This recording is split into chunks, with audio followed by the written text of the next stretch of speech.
अस्सलाम वालेकुम and welcome to sports flow. Pakistan और न्यूजीलैंड की टीमें अब हैमिल्टन से डनडन पहुंच चुकी हैं, जहां 5 T20 मैच सीरीज़ का तीसरा T20 इंटरनेशनल खेला जाएगा। अब तक का सीरीज़ में न्यूजीलैंड ने पाकिस्तान की एक नहीं चलने दी है। 2-0 की लीड हासिल है न्यूजीलैंड को। तीसरा मैच क्रूशल है बिकॉज यहाँ पर अगर न्यूजीलैंड जीत जाता है तो फिर सीरीज़ भी अपने नाम कर लेगा। बट सवाल ये है, क्या पाकिस्तान के लिए सीरियस अहमियत की हामिल है या फिर आगे होने वाला T20 वर्ल्ड कप? ये बड़ा इंपॉर्टेंट क्वेश्चन है बिकॉज़ पाकिस्तान ने यहाँ पर अपना एक जो बैलेंस बनाना है, एक जो स्क्वाड तैयार करना है, वो T20 वर्ल्ड कप में पाकिस्तान के लिए परफॉर्म करता हुआ नज़र आएगा। So we need the right option for the right positions.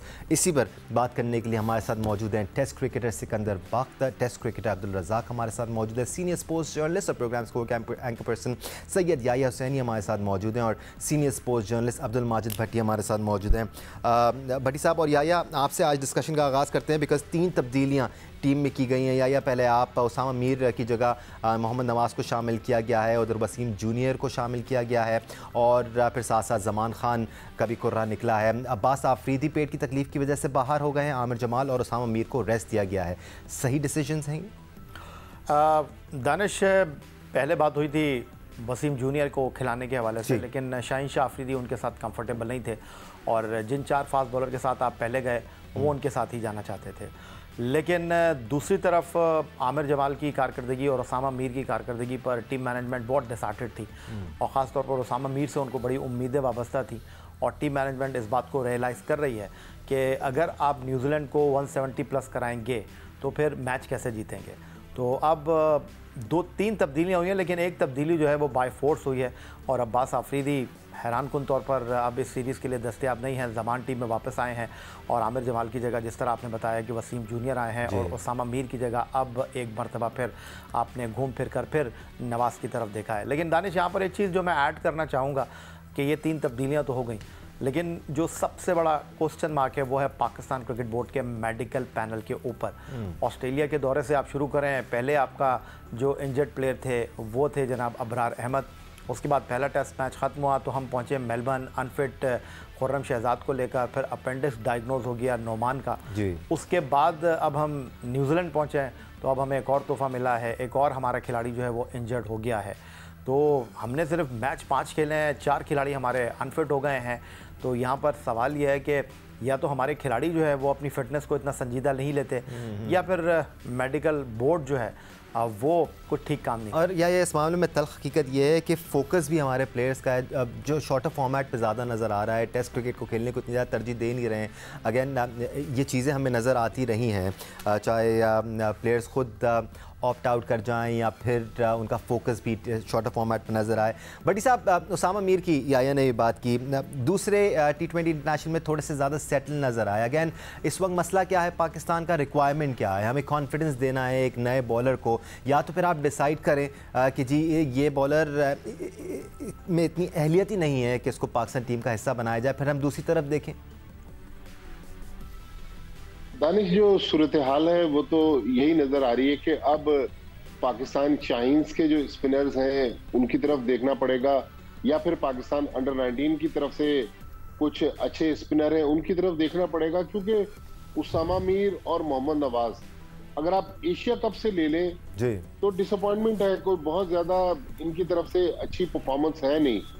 और अगर हम अपने स्पिनर्स की हिस्ट्री देखते हैं, अब्दुल कादिर को ले लें, इकबाल कासिम, एक लेगेसी रही है, अहमद, सब बहुत बड़ी लेगेसी रही है। लेकिन आज पाकिस्तान के स्पिनर्स उन पिचेस पे जहां न्यूजीलैंड के स्पिनर्स गेम टर्न करवा रहे हैं, वो विकेट ले रहे हैं, हमारे स्पिनर से गेम टर्न नहीं हो रही। अब हमने स्पिन बॉलिंग कोच भी रखा हुआ है, तो अब उस कोच के ऊपर भी सवाल उठ रहा है कि भाई आपने भी ऑस्ट्रेलिया से टीम ज्वाइन की थी, उसके बाद अब न्यूजीलैंड पहुंच गए, 3 टेस्ट गुजर गए, 12 प्लेइंग डेज हमने ऑस्ट्रेलिया में गुजारे, 2 मैचेस यहाँ खेल लिए, लेकिन स्पिनर्स की परफॉर्मेंस अच्छी नहीं आ रही। तो मेरे ख्याल में मोहम्मद नवाज को ये 3 मैच दे दें, उसके बाद फिर हमें देखना पड़ेगा। लेकिन जो याया ने बात की वो देखिए बहुत एक मुनासिब बात है कि अब हमारे मेडिकल पैनल, हमारा फिजियो ट्रेनर ये क्या कर रहे हैं। अगर ये प्लेयर्स का फिटनेस लेवल 4-4 ओवर करवाने के बाद भी ये है, चले खुर्रम शहजाद तो टेस्ट मैच में अनफिट हुए, अब्बास आफरीदी ने जो टोटल 8 ओवर कराए 2 मैचेस में, 8 ओवर के बाद वो अनफिट हो गए। तो ये फिटनेस का सवाल तो उठ रहा है। उस दिन जो वहाब रियाज ने कहा कि हमें तो ये कहा गया था कि भाई पिछले दौर में ये होता था कि सोचना भी मना है फिटनेस की बात ही नहीं करनी। मेरे ख्याल में जब तो अगर फिटनेस पे हम तवज्जो नहीं देंगे तो फिर पाकिस्तान टीम की वर्ल्ड कप की तैयारी क्या, अगले 50 ओवर के वर्ल्ड कप की तैयारी भी नहीं हो सकती। बिल्कुल सही बात है, ऐसा ही कुछ नजर आ रहा है। सिकंदर, ये जो स्पिनर्स का मसला है ये आज का मसला तो नहीं है। आज ही मैंने आपने देखा था कि एक 4 साल पुराना क्लिप आपने शेयर किया हुआ, तो उसमें आपने कहा हुआ था कि पाकिस्तान को स्पिनर्स तलाश करने की जरूरत है। 4-5 साल से ये मसाइल चलते नजर आ रहे हैं, बट अब सही सोल्यूशन निकल नहीं पाया है या हमने ढूंढने की कोशिश नहीं की है, क्योंकि वही चेहरे बार बार हमें नज़र आते हैं पाकिस्तान क्रिकेट। बिल्कुल, वो आज 4 साल वो होता है ना, मेमोरीज आ जाती है फेसबुक पे। तो आए तो मैंने देखा कि बांग्लादेश की सीरीज़ थी हमारी T20 की, और उसके अंदर मैं आखिर में ये कहता भाई वो स्पिनर कहाँ हैं, स्पिनर को ढूंढे। मैं हैरान था कि 4 साल पहले भी यही इशू चल रहा है, आज भी वही इशू है, और पूरा क्रिकेट बोर्ड गुजर गया, सारा नया पाकिस्तान गुजर गया, हर चीज़ हो गई, मगर हमने स्पिनर्स नहीं ढूंढ सके। ये बहुत बड़ा एक अलमिया है। और देखें, मैं आपको बताऊं, हमारी क्रिकेट तबाही की तरफ और चली जाएगी अगर ये T10 Pakistan cricket board organise करने लगा। ये T10 का मतलब क्या हो गया कि अब लड़के पहले तो 4 ओवर की क्रिकेट खेलना चाहते थे, अब पैसा इतना आ गया। अभी शायद भट्टी साहब भी मॉर्निंग शो में जिक्र कर रहे थे कि पता नहीं $1 लाख या $2 लाख मिल रहे हैं T10 खेलने के लिए UAE में। ऑब्वियसली इतना बड़ा पैसा अगर $1 लाख किसी को मिल रहा हो तो कौन छोड़ेगा। तो फिर ये T10 क्रिकेट जो है ये तबाह कर देगी हमारी क्रिकेट को। फिर लड़के सिर्फ 1 ओवर की क्रिकेट खेलेंगे। अभी तो हारिस रऊफ कह रहे हैं ना 4 से ज़्यादा मैं ओवर नहीं करा सकता, मैं टेस्ट क्रिकेट नहीं खेल सकता, तो फिर वो 1 ओवर पे आ जाएंगे लड़के।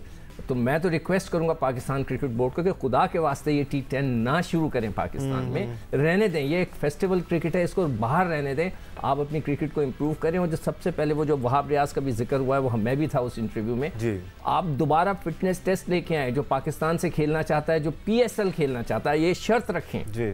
जो PSL खेलना चाहता है वो फिटनेस टेस्ट पूरा करेगा। और फिटनेस टेस्ट बेइंतहा ज़रूरी है। अब्दुल रज़ाक का फिटनेस टेस्ट के बगैर कैसे आप टीम मुंतखब कर सकते हैं? फिर तो ऐसे ही होता रहेगा कि आप वहाँ पहुँचेंगे, आपको पता चलेगा भाई ये भी 100% नहीं है, ये भी 100% नहीं है। अबरार के साथ भी यही हुआ, आपके जो बैकअप प्लान थे उनके साथ भी यही हुआ।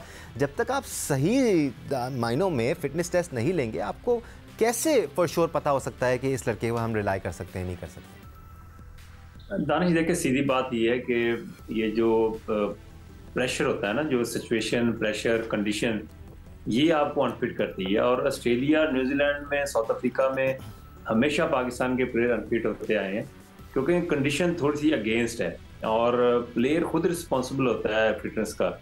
डेफिनेटली देखें, शॉर्ट फॉर्मेट से ज़्यादा पैसा जब आता है तो डेफिनेटली प्लेयर थोड़ा सा रिलैक्स होता है। वो जो मेहनत करनी चाहिए, जो फिटनेस जो ज़रूरत होती है इस स्टैंडर्ड को मेंटेन रखने के लिए, वो हम नहीं करते। फिर डाइट का भी आ जाता है, फिर सोने उठने का भी आ जाता है, काफ़ी चीज़ें आ जाती हैं।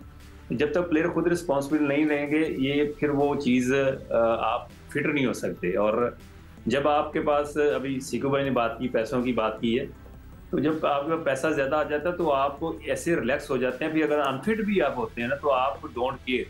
वो जो होता है ना कि माइंड में यार कि मैं अनफिट हो गया, मैंने फिट होना है, तो आप समझते हैं अच्छा चलो हमें रेस्ट मिल गया और अब हमें रेस्ट करना चाहिए, ये ब्रेक जरूरी था।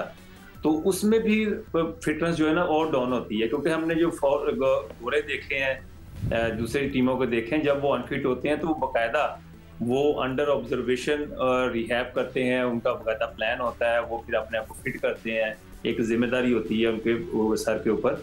तो पाकिस्तान में ऐसा नहीं है। और पाकिस्तान की अभी बात कर रहे हैं कि स्पिनर प्रॉब्लम है, हमारी ये प्रॉब्लम है, हमारी प्रॉब्लम तो कहीं और है जो हमें नजर नहीं आ रही। और अब्दुल रज़ाक, जब कोई उनका प्लेयर आउट होता है और उनको मॉनिटर किया जाता है और फिर वापस उनका कमबैक कराया जाता है, तो बड़े ज़बरदस्त अंदाज में कमबैक कराया जाता है।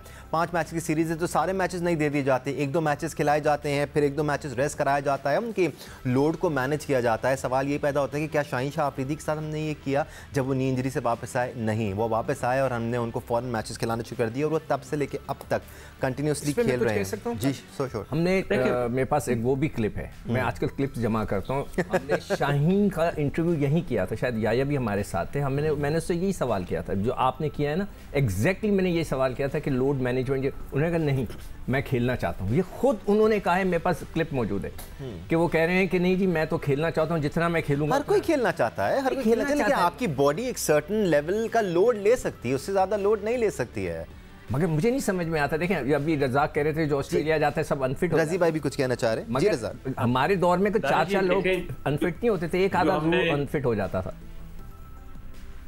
दानिश, जो हमने ये गोरे रखे हुए ना, ये जो हमारे फिजियो हैं या जो ट्रेनर हैं, ये बड़े पोलाइट होते हैं और ये हमेशा उस प्लेयर को सपोर्ट करते हैं जिसको नजर आता है कि यार ये बड़ा पावर में है और उसकी बात सुनते हैं। हमेशा ये इनके माइंड में ये चीजें होती हैं और हमें ये भी चीज को दूर करना पड़ेगा कि लोड, बॉडी लोड हो जाना। और मैंने आपको बात नहीं बताई, अभी 2-3 साल पहले जब मैं एक टीम का कोच था तो वहां पे हमारे सुपरस्टार आए तो मैंने कहा जी अभी ये बॉल है, आप प्रैक्टिस हो रही है तो आप शुरू करें।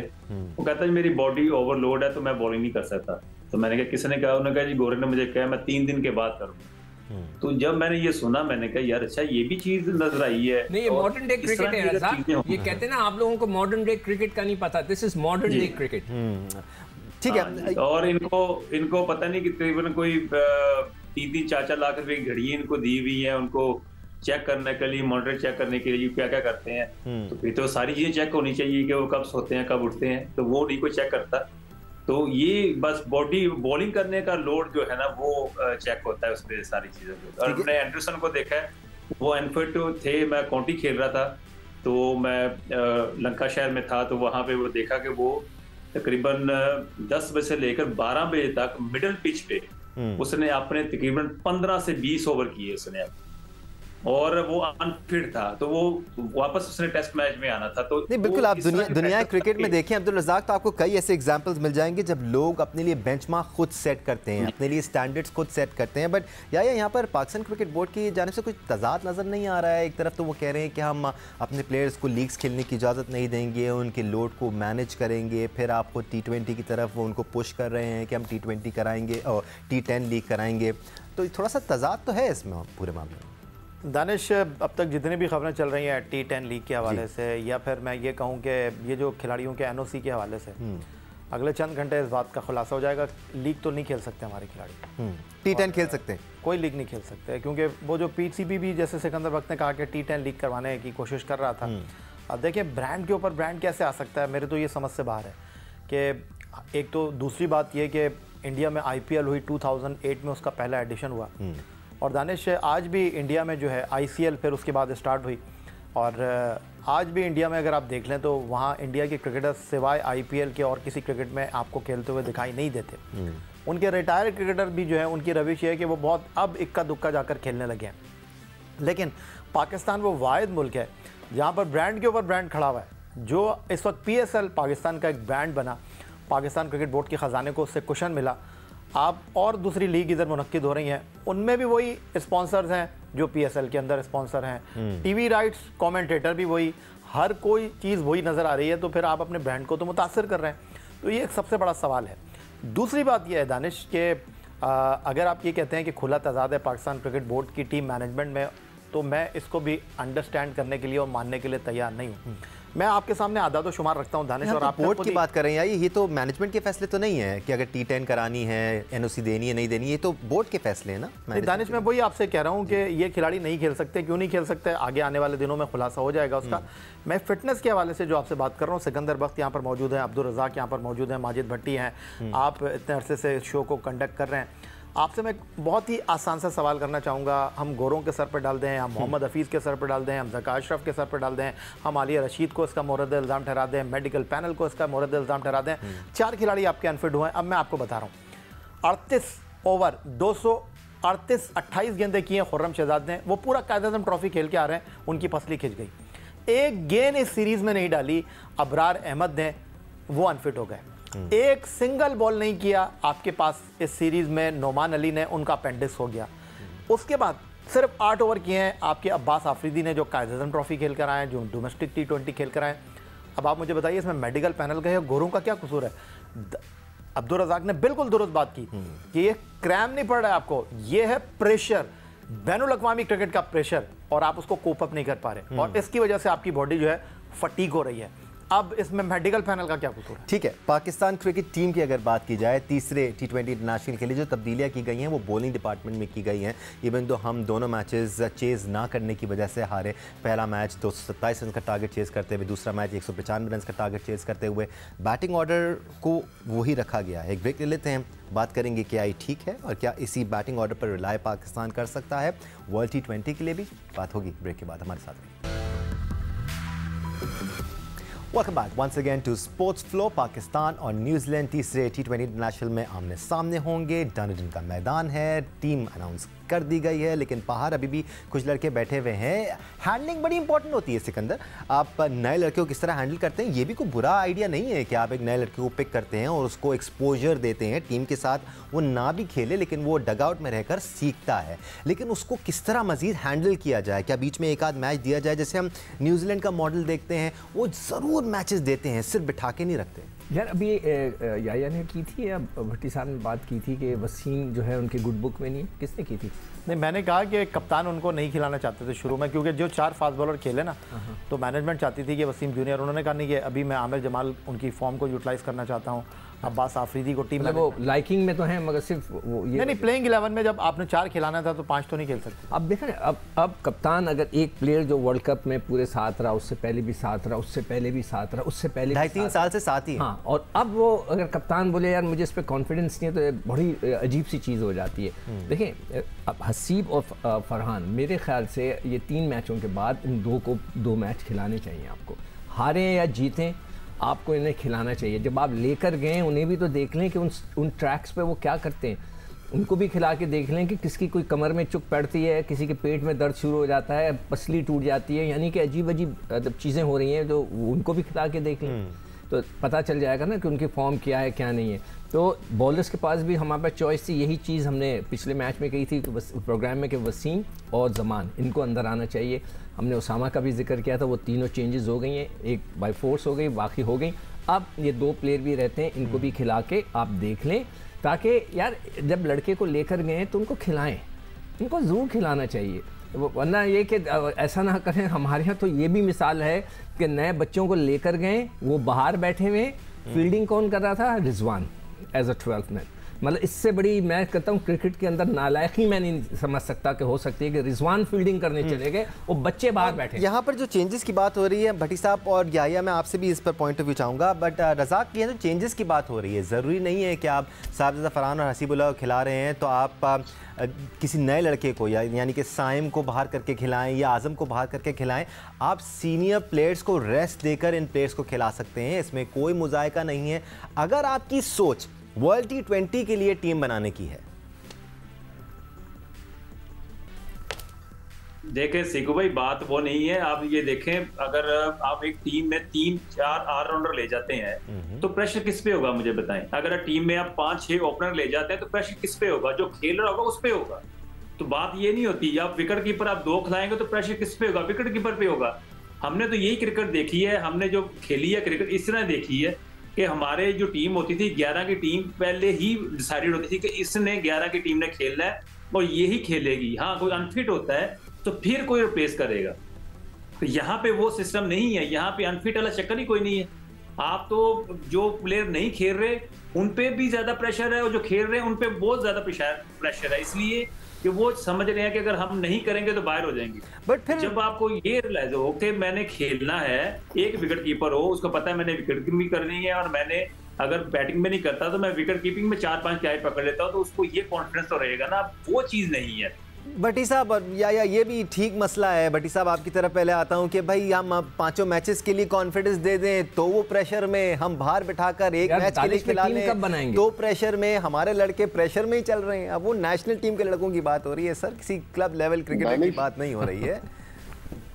दानिश, जो याया ने बात की ना कि कप्तान उसको खिलाना चाहते थे, कोच उसको नहीं खिलाना चाहते थे, ये एक याया ने जो बात की ना, ये आटे में नमक के बराबर है। मेरे पास मुसद्दिका इतला है, लेकिन अगर कोई कहेगा कि सबूत दो तो सबूत नहीं है। लेकिन प्लेयर्स और मैनेजमेंट के लोगों के दरमियान और कुछ सीनियर प्लेयर्स के दरमियान आइडियल किस्म के रिलेशन नहीं है। बल्कि एक और जो इतला है वो ये है कि कुछ लोगों के आपस में बोलचाल भी बंद है। तो देखें, ये अब टीम वापस आएगी अब टीम मुसलसल हार रही है, 3 टेस्ट हार गई, 2 T20 हार गई, तो बहुत सारी कहानियां मीडिया में आने लग गई हैं, बहुत सारी कहानियां भी आएंगी। तो पाकिस्तान क्रिकेट बोर्ड, देखिए इदारा एज ए इंस्टीट्यूशन, हमारा क्रिकेट बोर्ड वीक है ना, पीछे से क्रिकेट बोर्ड अपनी जंग लड़ रहा है, यहाँ पाकिस्तान टीम स्ट्रगल कर रही है। तो हमारा जो एक एंटरटेनमेंट है मुल्क का, जिसके पीछे 25 करोड़ आवाम हर मैच में खड़ी हो जाती है, वो जब स्ट्रगल करेगा, उसमें खिलवाड़ होगा, सियासत होगी, तो फिर टीम का माहौल भी आइडियल नहीं रहेगा। लिहाजा हम भी स्टेक होल्डर हैं इस लिहाज से कि हमारी रोजी रोटी भी इस क्रिकेट की वजह से वाबस्ता है।